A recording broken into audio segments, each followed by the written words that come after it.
இயேசு கிறிஸ்துவின் நாமத்தில் வாழ்த்துக்கள். யோபு 17ஆம் அதிகாரம் 3ஆம் வசனத்தில் யோபு இப்படியாய் ஜெபிக்கிறார். தேவரீர் என் காரியத்தை மேல் போட்டுக்கொண்டு எனக்காக பிணைபடுவீராக, வேறே யார் எனக்கு கை கொடுக்கத்தக்கவர் என்று சொல்லி ஜெபிக்கிறதை பார்க்கிறோம். இதற்கு அர்த்தம் என்ன? ஆங்கிலத்திலே பிளட்ஜ் என்று சொல்லப்படுகிறது. பிணைபடுதல் என்று சொன்னால் தமிழிலே நமக்காக ஒருவர் ஈடு செய்யும்படியாக, நமக்காக ஒருவர் கேரண்டராக, அதாவது இவர் இந்த காரியத்திலே தவறிவிட்டால் நான் அதற்கு பொறுப்பாளி என்று சொல்லக்கூடிய கேரண்டராக அல்லது ஜாமீன் போடக்கூடியவராக, இவருடைய குற்றங்கள் இவருடைய காரியங்களுக்கு நீங்கள் இவரை விடுதலை செய்யுங்கள், இவர் சரியாக நடப்பதற்கு நான் பொறுப்பு என்று சொல்லுகிற அளவிற்கு அந்த பிணைக்கப்படுதல் என்பது குறிக்கப்படுகிறதா இருக்கிறது. வேதத்தில் நீதிமொழிகளில் சாலமோன் ஞானி இப்படியாய் நமக்கு சொல்லிக் கொடுக்கிறார். நீதிமொழிகள் 6ஆம் அதிகாரம் 1ஆம் வசனம் 2ஆம் வசனத்தில், என் மகனே, நீ உன் சிநேகிதனுக்காக பிணைப்பட்டு அந்நியனுக்கு கையடித்து கொடுத்தாயாயில் நீ உன் வாய்மொழிகளால் சிக்குண்டாய், உன் வாயின் வார்த்தைகளால் பிடிபட்டாய் என்று சொல்லுகிறது. உன் சிநேகிதனுக்காக ஒரு காரியத்திற்கு நீ போய் பிளட்ஜ் பண்ணுகிறதற்காக, அல்லது இவன் இந்த காரியத்தை செய்யவில்லை என்று சொன்னால் இவன் நிமித்தமாய் ஏற்படுகிற இழப்பிற்கு நான் பொறுப்பு என்று சொல்லுகிற அந்த காரியத்திலே நீ கைகளிலே அடித்து கொடுத்து இதை நான் செய்து விடுகிறேன் என்று சொல்லி நீ பிடிக்கப்படுவாய் என்று சொன்னால் நீ உன் வாய்மொழிகளினால் சிக்குண்டாய் என்று சொல்லப்படுகிறது. நீதிபதிகள் 17:18 அப்படி செய்கிறவனை புத்தியீனன் என்று சொல்லுகிறார். புத்தியீனன் தன் சிநேகிதனுக்கு முன்பாக கையெடுத்து கொடுத்து பிணைப்படுகிறான் என்று சொல்லி.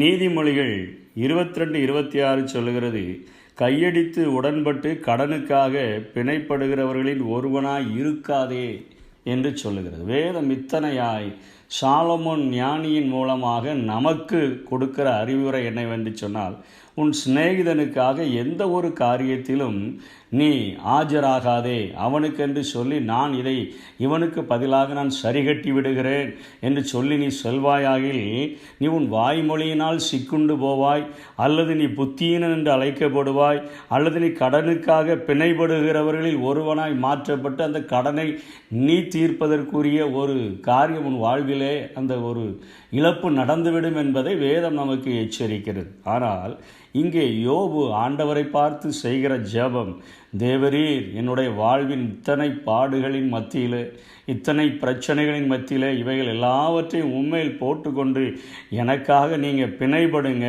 எனக்காக என் இழப்புகளை ஈடு செய்வதற்காக நீங்கள் வாங்க என்று சொல்லுகிற அந்த காரியத்தை பார்க்கிறோம். இதைத்தான் எபிரேய ஆக்கியோன் எழுதும் பொழுது அழகாக எழுதுகிறார். எபிரேய ஆக்கியோன் நமக்கு சொல்லிக் கொடுக்கிற காரியங்கள் என்ன? 4ஆம் அதிகாரத்தில் 7ஆம் அதிகாரத்திலெல்லாம் நாம் வாசித்து பார்த்தோம் என்று சொன்னால், அவரே நமக்காக பிணையாளி ஆனார் என்று சொல்லப்படுகிறது. அவரே நமக்காக பிணையாளி ஆனார். நம்முடைய காரியங்கள், நம்முடைய பாவங்களுக்காக, நம்முடைய மீறுதல்களுக்காக இழப்புகளை நான் எடுத்துக்கொள்ளுகிறேன், நான் பார்த்து கொள்ளுகிறேன் என்று சொல்லி நம்முடைய காரியத்திற்காக பிணையாளி ஆனார் என்று எபிரேய ஆக்கியோன் எழுதுகிறார். இயேசு இந்த பூமியில் வாழும் பொழுது ஒரு அழகான ஓமையை கற்றுக் கொடுத்தார். ஒரு தோட்டத்தினுடைய அந்த உரிமையாளர், அந்த ஓனர் வந்து ஒரு அத்திமரம் நிலத்தை கெடுத்து கொண்டிருக்கிறதை பார்த்து, இந்த அத்திமரம் ஏன் நிலத்தை கெடுத்து கொண்டிருக்கிறது, இதை வெட்டி போடு என்று சொல்லும் பொழுது அந்த தோட்டக்காரன், அந்த வேலை செய்கிறவன் அவரிடத்தில் கெஞ்சுகிறது போல, இன்னும் ஒரு வருடம் இருக்கட்டும், நான் இன்னும் கொத்துகிறேன், இன்னும் எரு போடுகிறேன், இன்னும் நீர் பாய்ச்சுகிறேன், நான் திரும்ப ஒரு வருடம் கழித்தது கனி கொடுத்தால் சரி, கொடுவாவிட்டால் அதை வெட்டி போட்டு விடலாம் என்று சொல்லி அதற்கென்று ஒரு காரியத்திற்காக நான் அதை பொறுப்படுத்தி கொள்ளுகிறேன், ஒரு வருடம் என்னிடத்தில் அதன் பொறுப்பை கொடுங்கள், அதை சரி செய்வது என்னுடைய கடமை என்று சொல்லி இயேசு கிறிஸ்து பிதாவினிடத்தில் நம்மை குறித்து வேண்டுகிறது போல ஒரு ஓமையை அங்கே சொல்லுகிறதை பார்க்கிறோம். அதே போலத்தான் இன்றைக்கும் நம்முடைய பரிசுத்த வாழ்க்கைக்காக, நம்மை பரிசுத்தப்படுத்துகிற வாழ்க்கைக்காக என் இயேசுவே தன்மேல் காரியங்களை போட்டுக்கொண்டு அவர் பிணையாளி ஆனார் என்று எபிரேய ஆக்கியோன் எழுதுகிறார். அந்த பிணையாளி ஆகிறவர்கள் இன்றைக்கு உலகத்தில் நமக்காக ஒரு ஒரு குற்றத்தில் மாட்டிக்கொண்டால் அதிலே ஜாமீனுக்கென்று வருகிறவர்களோ, அல்லது ஒரு கடன் வாங்க சென்றால் நமக்கு கேரண்டராக வருகிறவர்களோ, எந்த ஒரு வாகனத்தையோ ஏதோ ஒரு லோனுக்காக சென்றால் அதற்கு கேரண்டர் சைன் போடுகிறவர்களோ, ஒருவேளை நமக்கு வாக்கு கொடுத்தவர்கள் மரித்து போனால் மீண்டும் அந்த காரியங்கள் நம் தலையின் மேல் திணிக்கப்படக்கூடியதாக இருக்கும்.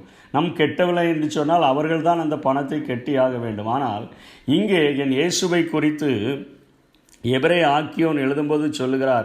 எபிரேயர் 7ஆம் அதிகாரம் 22ஆம் வசனத்திலும் 25ஆம் வசனத்திலும் அவர் சொல்லுகிறார், நமக்கென்று பிணையாளியாக வருகிறவர், நம்முடைய காரியங்களையெல்லாம் ஈடு செய்து விடுகிறேன் என்று வருகிறவர், நம்முடைய பரிசுத்த வாழ்க்கைக்கு வாக்களிக்கக்கூடிய ஒரு ஆண்டவர், எப்பொழுதும் உயிரோடு கூட இருக்கிறவர் ஆனபடியினால் என்று சொல்லுகிறார்.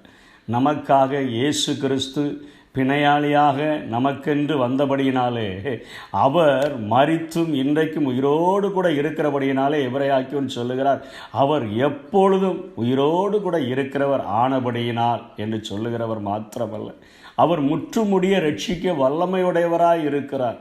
என்னுடைய காரியத்திற்கென்று பொறுப்பை நான் எடுத்துக்கொள்ளுகிறேன் என்று சொல்லுகிற ஆண்டவர் நம்மை அரைகுறையில் விட்டு விட்டு ஓடி செல்லுகிற ஒரு ஆண்டவர் அல்ல, என்னை முற்றுமுடியும் என் வாழ்விலே ரட்சிப்பை கொடுக்கக்கூடிய ஒரு ஆண்டவர் என்று சொல்லி அதை எபிரேயர் தெளிவாக சொல்லுகிறதை பார்க்கிறோம். அதைத்தான் இயேசுவும் மத்தேயு 11ஆம் அதிகாரத்தில் சொல்லுகிறார். வருத்தப்பட்டு பாரம் சுமக்கிறவர்களே, நீங்கள் எல்லாரும் என்னிடத்தில் வாருங்கள், உங்களுடைய காரியங்களை நான் ஈடு செய்கிறேன், உங்களுடைய காரியத்தை என் மேல் போட்டுக்கொண்டு நான் பிணைப்படுகிறேன் என்று சொல்லுகிறது போல உங்களுக்கு நான் இளைப்பாறுதலை தருகிறேன். நான் உங்களுடைய சுமைகளை ஏற்றுக்கொண்டு, நான் உங்களுடைய பாவங்களை ஏற்றுக்கொண்டு, நான் உங்களுடைய சாபங்களை ஏற்றுக்கொண்டு, நான் உங்கள் மீறுதல்களை ஏற்றுக்கொண்டு என் மேல் போட்டுக்கொண்டு உங்களுக்காய் பிணைபடியும்படியாகத்தான் நான் வந்திருக்கிறேன் என்று சொல்லி என் இயேசு வெளிப்படுத்துகிறதை பார்க்கிறோம். இன்றைக்கு உலக மனிதர்களுக்காக பிணைபடக்கூடாது என்று சொல்லுகிற என் வேதம், நான் அதற்கு தகுதி இல்லாதவனாய் இருந்த போதிலும்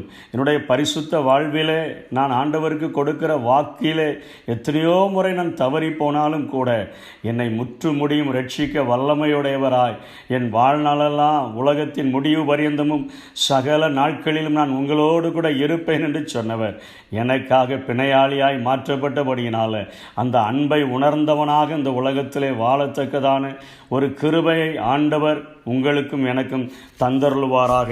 ஆமென். கிறிஸ்து எனக்காய் சாபமாய் மாறினீ, ஆசீர்வாதமாக என்னை மாற்றினீ, ஆசீர்வாதமாக என்னை மாற்றினீ,